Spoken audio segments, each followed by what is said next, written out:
You're listening to Money Making Mothers with Karla Edwards, where we discuss the highs and lows of being a working parent, how to master the art of spinning plates, and to remind ourselves that just because you became a mother does not mean your dreams no longer exist. You can have it all.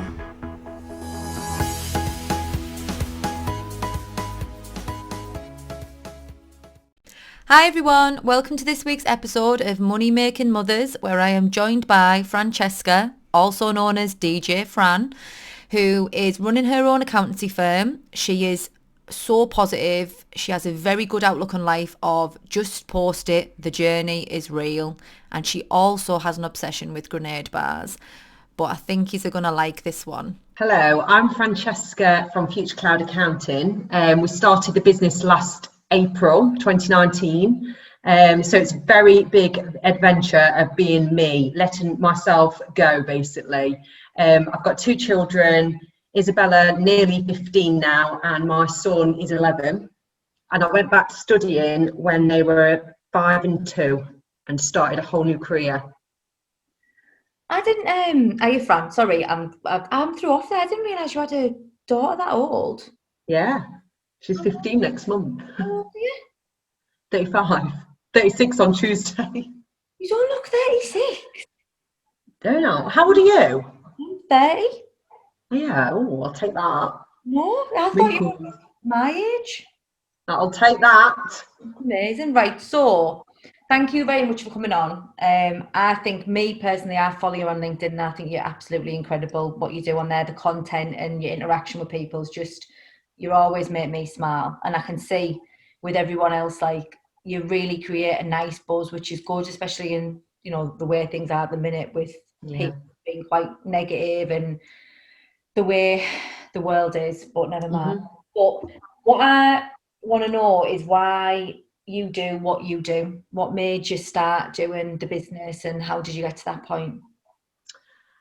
If I'm honest, I literally woke up, let's go back 11 years, 10 years, and thought, I don't want to feel like this anymore, because I was brought up that you need a rich man, Italian side of the family.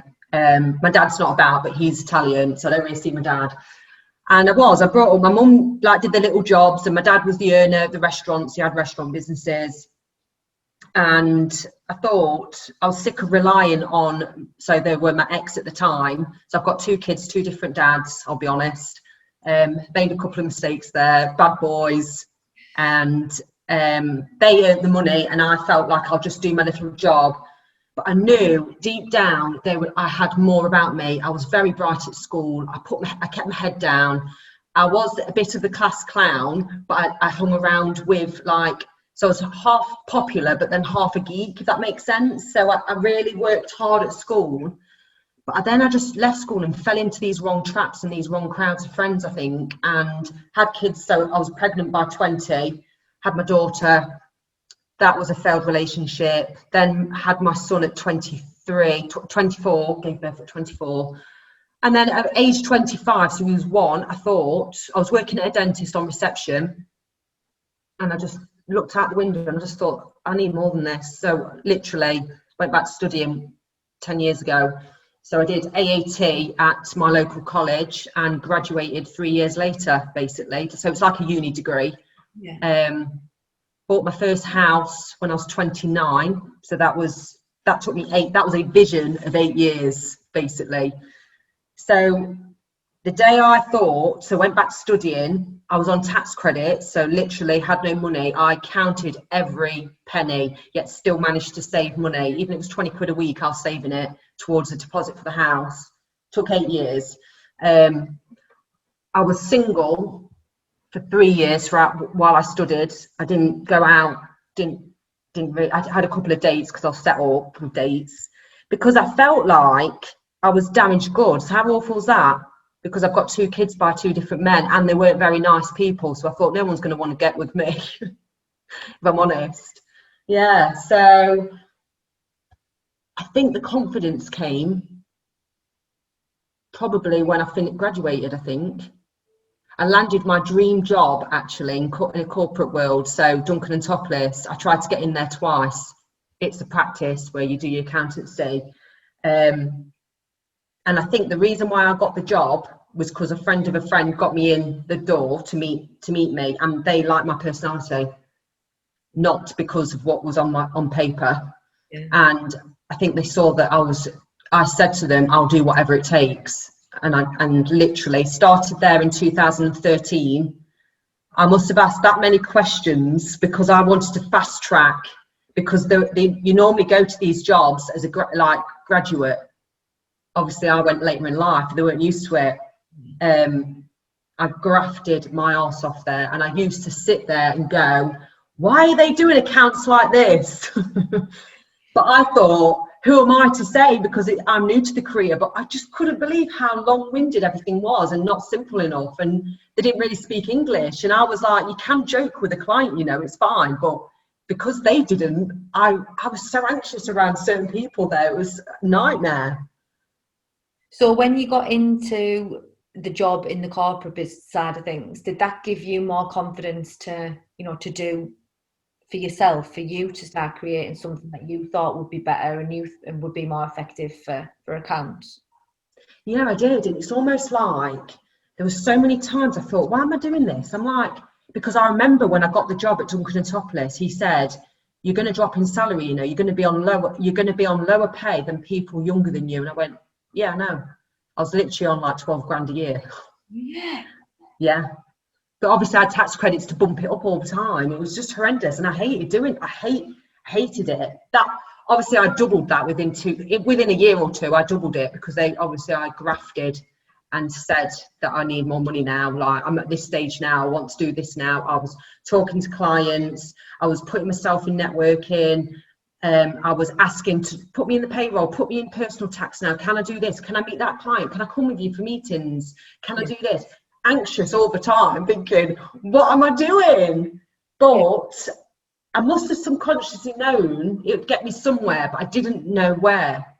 If that makes sense. No, it does, because at the end of the day, if you're putting yourself in enough places, you're going to get somewhere that's going to open the door eventually. People give you opportunities. How did your business start then? So when did you get to a point and think, right, I'm going to do it on my own?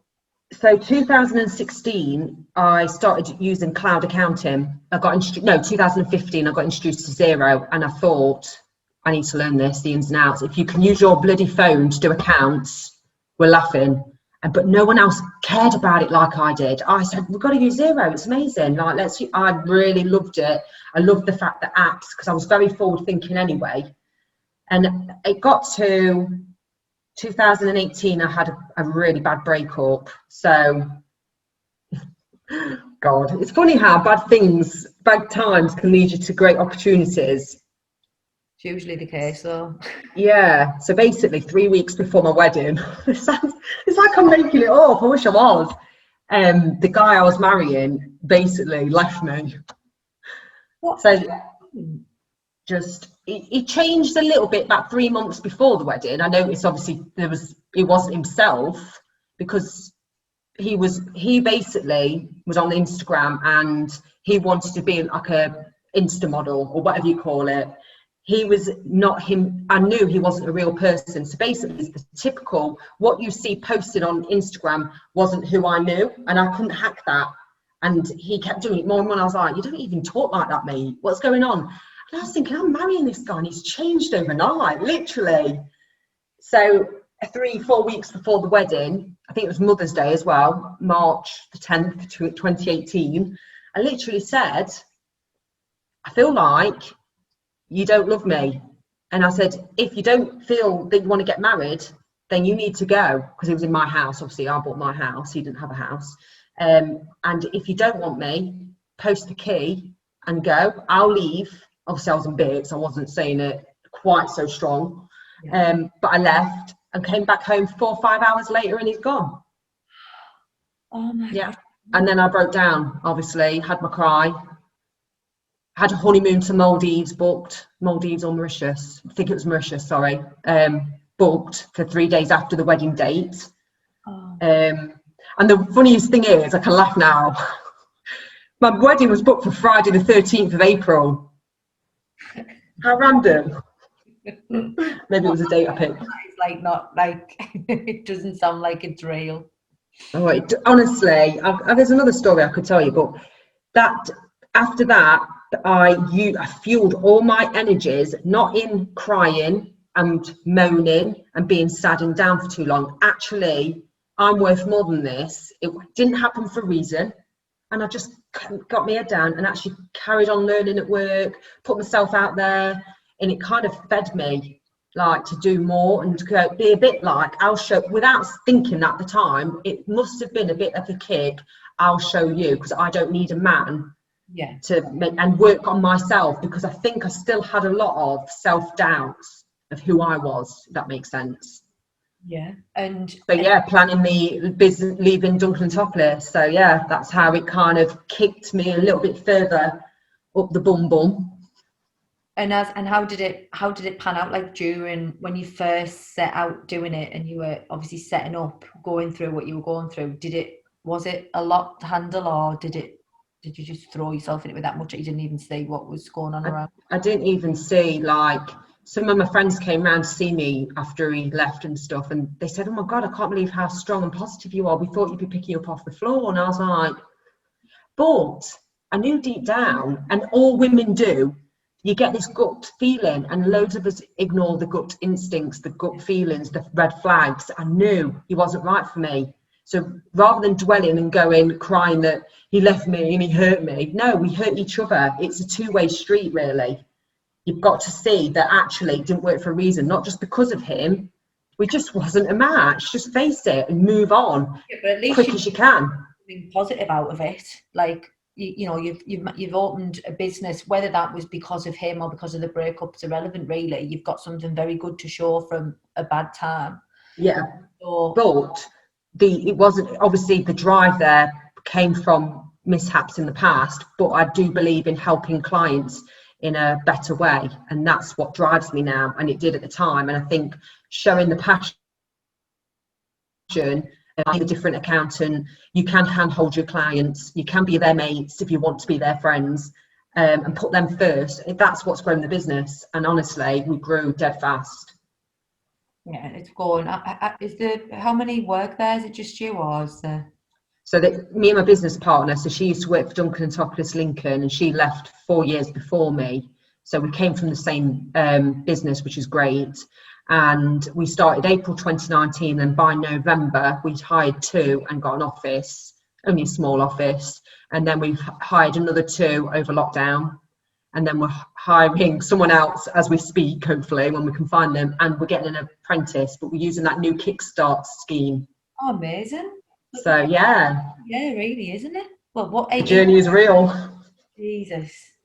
So how do you find juggling motherhood and building the business? Like, obviously getting to get the balls to leave and go and set it up, but what about the kids? Like, how's motherhood being affected by that? I had to sacrifice time with them, let's be honest. I put a lot of effort into this. You can't think to yourself, I'm going to start a business, but I'm still going to have every day with the kids, and you can't do it all, and you've got to be very vocal with them and communicate. So I sat them down. They know what I'm doing. They know I'm working hard. We're very honest with each other. Some days we fall out, and honestly, I don't even feel like turning the laptop on. I think, oh my God, they're falling out. They're having a go at me. You get mum guilt, but only you can make yourself feel guilty. That's how I've learned now. Why are you guilty? Are you happy? Yes. Do you want to work more hours that day? Yes, I do. So why are you moaning? Why are you worrying? Are the kids happy? Yeah. That's it. You've got to do what you want to do. I don't give a shit what people do on social media with their kids, baking, cutting, sticking. If it's not you, it's allowed, isn't it? Yeah. Simple as that. That's how I manage, because I'm honest with them. And they're great kids. They are great. And they're older, so they're not round my feet, but you still have to drive them everywhere like a frigging taxi. And do they support you? Do they understand like what you're doing and behind you on it? 100%. My son is very much like me. Honestly, he's amazing. My daughter's opposite, funny enough. She's probably more like a dad, to be honest. And she's very insecure.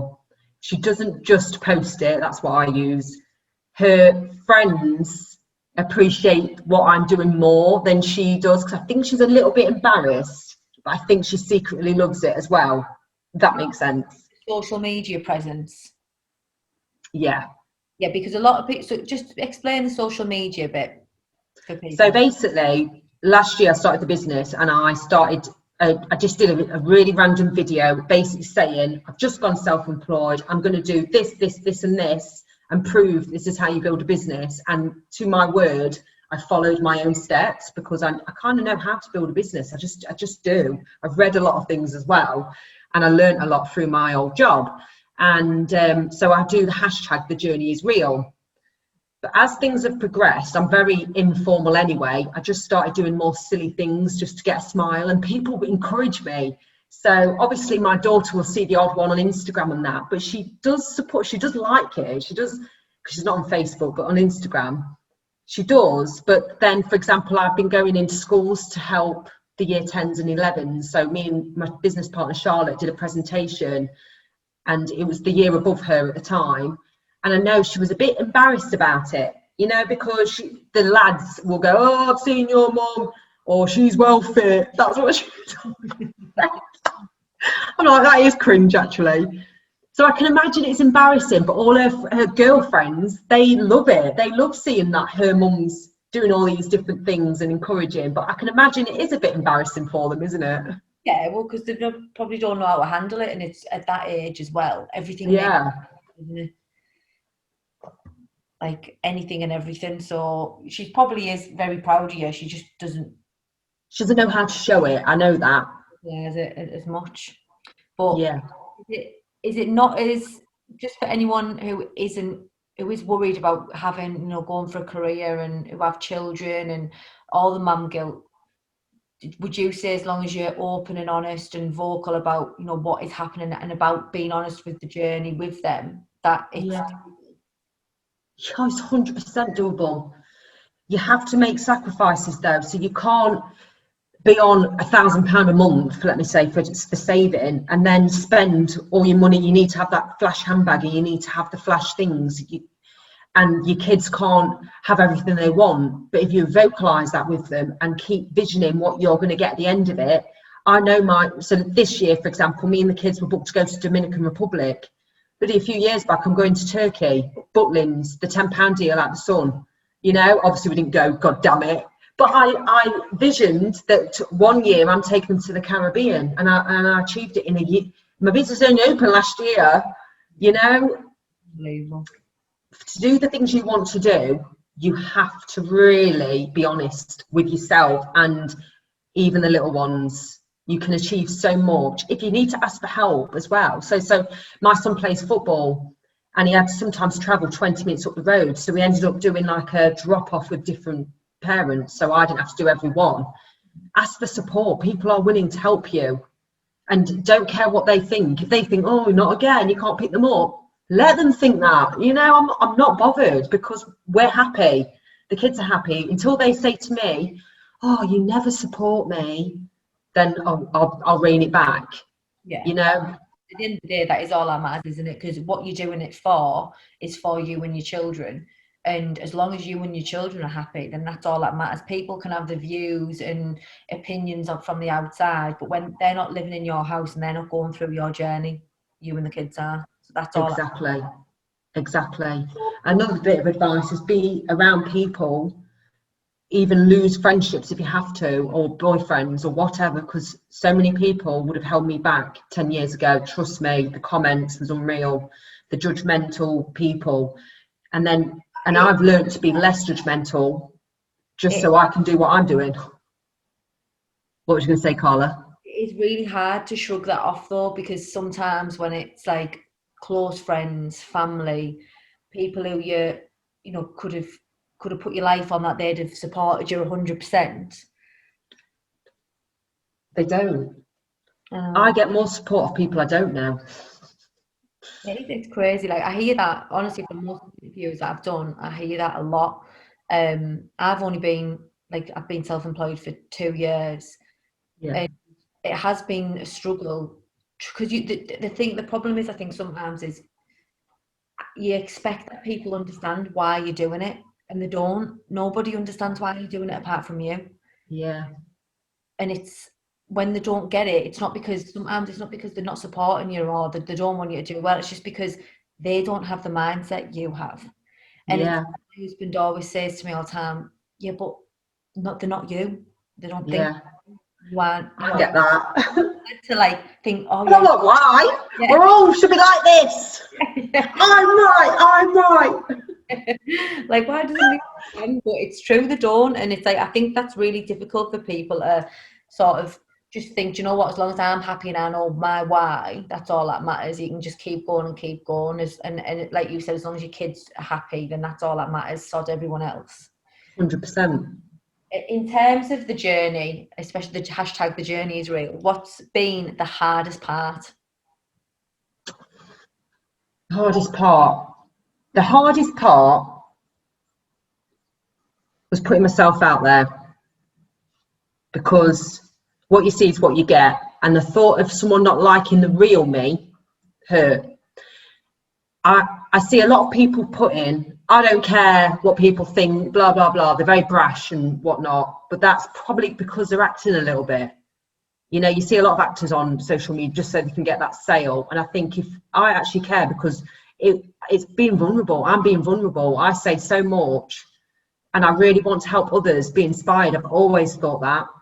So that was the hardest bit, because sometimes I'd put a post and think, oh, yeah, I need to delete it.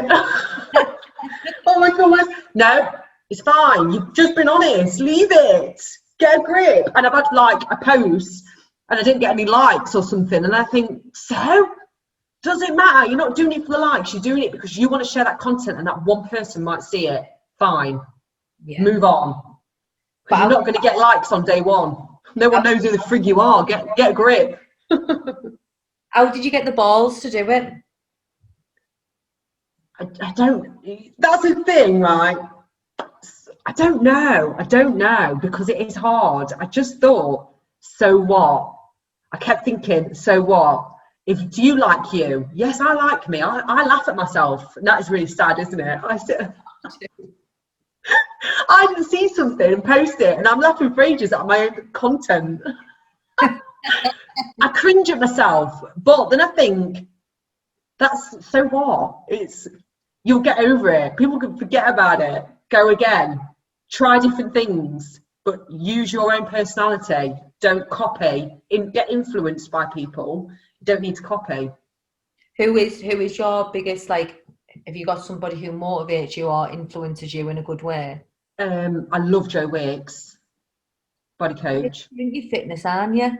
Yeah, I love fitness. It's helped me mentally. The grenade bars. What's the obsession with the grenade bars? I don't know.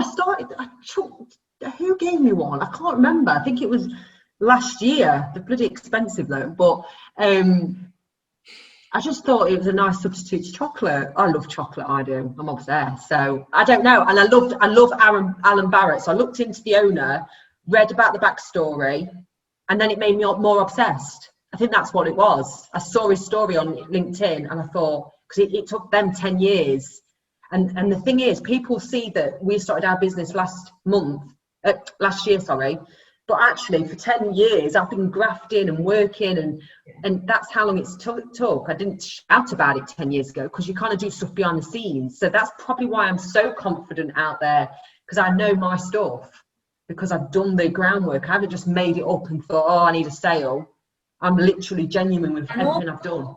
That's why it's good that you're doing what you're doing on social media, because a lot of people, like I said to you like at the beginning of this, they see success and it seems so unattainable and so far away, because it's like, oh, how have you got, like, you're doing this, you're doing that, you've got this, you've got that. Well, yeah, but you're only noticing me now. You weren't noticing me when I was saving every penny and I was, studying, working, being a mum. Like, nobody that bit. You only see the good stuff now, which is what it's not even that people are only posting the good stuff. It's that I think sometimes people have selective viewing and they see all this like, oh, it's how do you do it? Well, the same way everybody else has done. It's just you haven't seen the shitty side of it. You're just seeing the 100 million%. So much goes on behind the scenes for genuine people. Trust me, not £1. has been given to me, not £1. I did it all myself, and it's been hard graft, like lots of blood, sweat and tears and sacrifices.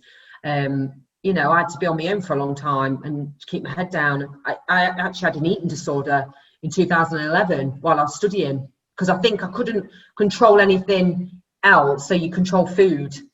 But I managed to get through that. You know, there's loads of things you kind of go through just to get better the other side. That's amazing, that though. So you battled that as well. Yeah, it's all on my Instagram. Like, I did a post on it a couple of years ago, actually. My Instagram's more fitness and personal as well, but more fitness rather than LinkedIn's business and personal. Yeah, it took me about 2 to 3 years to get over that. What was it? What eating disorder? Well, it's anorexia, but not to the fact point I wasn't eating. It's because I thought anorexia was not eating and bulimia is making yourself sick. Never would do that, because I hate being sick. But I just restricted. So I was more malnourished. I like took away carbs and I ran loads. Ran all the time. I was a ridiculous runner. Now I don't even run. Barely. I can walk, but I don't run. Yeah, but you look class though. You go to the gym and that, don't you? Yeah, I love the gym. I only started the gym properly 2016 to help build my mental strength, because I was going. I'm not laughing because it sounds like I'm making it up. Do you want to know why I started the gym? Yeah, go for it. Because my wonderful son, and he is frigging amazing, got cancer in 2016 at age 6. So I thought, I need to do steps, I need to do something for me, and I started the gym, and that's where my love of the gym came from. True story. Is he all right? He's Hodgkin's lymphoma. I don't know if you've heard of that. Yeah, well, yeah. Yeah, so basically he had lumps in his neck, and it took them 12 weeks to diagnose it, because they thought it was just swollen glands, because at that kind of age for boys it can happen. And then once they started growing and looking really abnormal, so he got diagnosed in, I think it was May 2016. By the October he got the all clear, because we had 6 months of chemo and whatnot. Oh my God. Yeah, and that's when I was at Duncan and Topless, and I just started my cloud accounting journey. He still went to school, because I didn't keep him wrapped up in cotton wool, and I still managed to go to work, obviously in between going to treatments and supporting him, and obviously lost his hair, so we had to like put a cap on for him for school, because he was a bit embarrassed, and we went through all that. But again, positivity gets you everywhere. Oh my God, that must have been horrific though. Oh God, yeah. And Yeah, so all these things have happened in my life, and I think even now talking about it, I'm like, what the hell happened? You know, the marriage breakup, my son going through an eating disorder, obviously studying and buying a hat, but there's positives like that can come from things. So it's like, if I can do all that, people out there have just made bullshit excuses all the time. Yeah, you can do absolutely anything if you put your mind to it. And Jesus, like what you've been through, like that's a parent's worst nightmare, isn't it? And oh my good God, the only C word I know about is cancer. COVID can do one, but you know what, I've been thinking about posts. I've never shared it on LinkedIn, like as a video or post, and I will do it. I do struggle to talk about that. If so, like, I want to say it, because obviously I've brought it up. I want to say it because it's the truth of like going to the gym and why I do what things I do. But it is hard. It is hard to talk about it, and I feel like people are going to go, what are you saying about that for? You just want sympathy? Bloody hell, no. Because if you knew me when it was happening, I did just try and keep it behind the scenes at the time, when really I could have shared a lot more. No, but nobody, I mean, if anybody thought that, the absolute arseholes are, and it's not really worth thinking about, but I'm gobsmacked at that. It's an absolute, I would have never ever known that. Like I say, you haven't put it anywhere on social media, but no. I've talked about it on a couple of podcasts though. I have. I find that easier when I'm with somebody. It's weird. Is he like mentally and everything? Is he okay? No. Honestly, I posted it, and I wish you could meet him. He's so kind, generous, loving. We don't talk about it. He's not a victim to it. Sometimes I forget that he had it. This is the amazing thing about it, and so does he. I know he does. if I overthink it and over worry it because he has a checkup all the time, I would not get anywhere in life, because if I kept thinking, oh, it's going to come back, because people do things like that if they've had it or someone's had it in their lives, you can go down that road. Oh my God, will he be able to have kids? You can't, what if, I don't use those words. He's well now, he's well today, he's strong, he plays football, he was head boy in year 6, that made me proud. He is awesome, honestly. I just love him. Oh, well, thank God everything turns out all right. Everything come out better at the end. Yeah. 6 months of hell. Yeah, it was hell at the time. I won't lie, but you are better being positive and not worrying about the what ifs, because you can't control them and you can't do anything about them anyway. So you've just got to go with it and make the best of it. Yeah. If you're, you might struggle, there'll be loads of things for you for this, but if your children could learn anything from you, what would it be and why? Dare to be different, I suppose. Like, you don't have to look like everybody else. You don't have to do what your friends are doing. Put yourself out there and believe that you can achieve whatever you put your mind to. I swear down, never thought I would have money. I never thought it. Now, I'm not loaded by no means. I know that the company is doing well. It's going to be worth a lot of money. I still scrimp and scrape like I've got none. I don't buy designer. Kids, I say the same to them. I just think they'll learn to appreciate everything they've got and just be different. It's okay. I'll think of something different later. That's annoying, isn't it? Because it's freestyle. It's all like, daring to be different, I believe, is amazing, but you've got to have the confidence to do it. So really, it's making them be confident in themselves enough to not give a shit, really. Yeah. I am who I am, and that's the end of it. Like, you can be different, but if you're not confident in who you are, you're not going to show it to anyone. Yeah, 100%. My son's there. My daughter's not quite there yet. And I'll work on it with her. Girls are hard to wear. Yeah. Bitches. No, she's sweet, bless her. She's so sweet. But like, you obviously, you're going to show her anyway, like you are, and that, like you have been, and that you will keep doing it. The journey is real, and it's not. Yeah.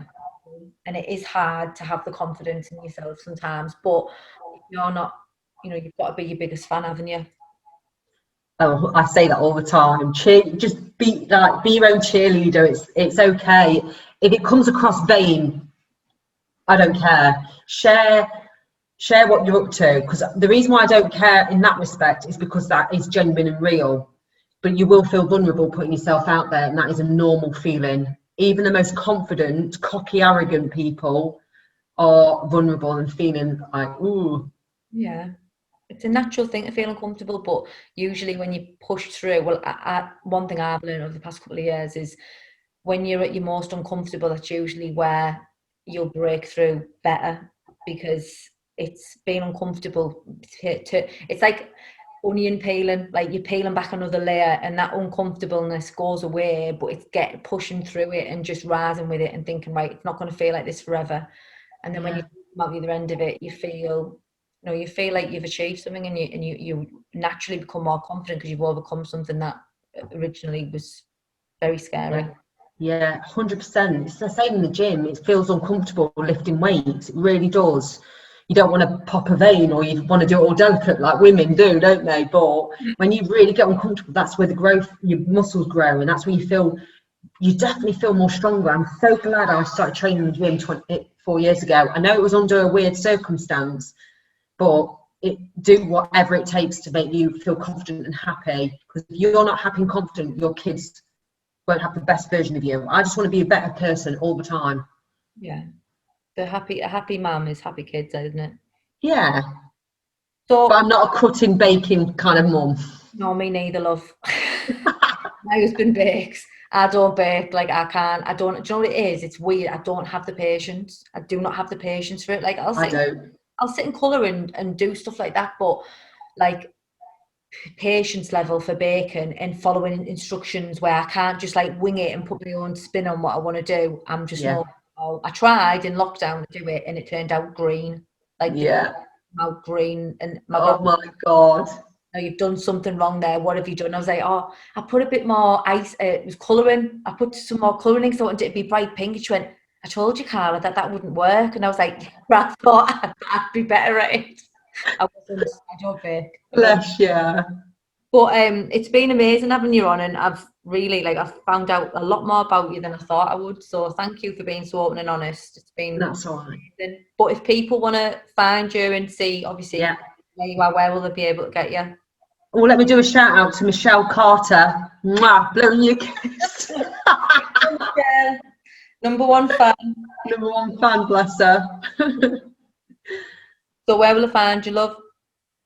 LinkedIn, search Francesca Tricarico. Oh God, that's a bit of a mouthful. You'll tag me on LinkedIn though, won't you, Karla? Yeah. Instagram's fran.bella84. And then I'm on Facebook if you want to find me. Future Cloud, look under Future Cloud as well. My name will be on there. Or Google me. Brilliant. Brilliant.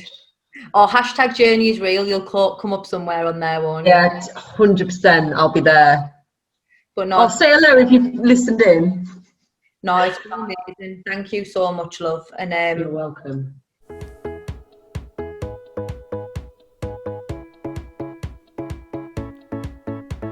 You have been listening to the Money Making Mothers podcast with Karla Edwards. If you have enjoyed the show, then leave a 5-star review on iTunes. Make sure to tune in next time, and don't forget, you can have it all.